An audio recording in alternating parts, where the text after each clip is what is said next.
Good evening students. हम quick revision कर लेते हैं ट्रांसलेशन प्रोसेस को। हालांकि हम क्लास में ऑलरेडी पढ़ चुके हैं।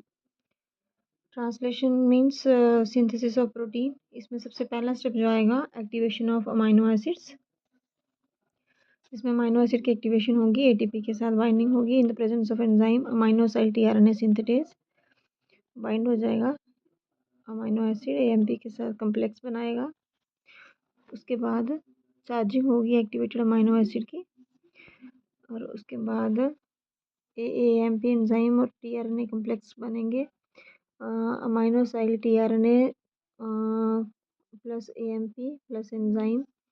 थर्ड स्टेप में फिर हम पढ़ेंगे इनिशिएशन ऑफ पॉलीपेप्टाइड सिंथेसिस। इसमें small sub unit of ribosomes bind to the mRNA. फिर ट्रांसपोर्ट होगा amino acid tRNA to small sub unit at the P site. हमें ऑलरेडी पता है कि राइबोसोम में ई, पी और ए साइट्स होती हैं, जिनके ज़रिए फिर ट्रांसलेशन प्रोसेस शुरुआत होती है।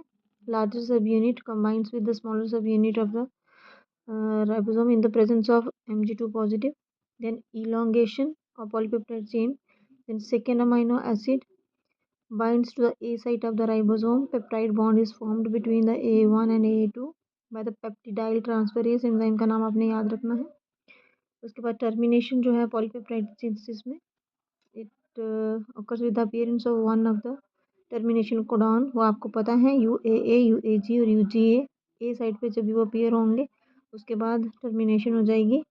And no tRNA molecule is for the nonsense codon, and then consequently elongation stops and polypeptide is released by release factor.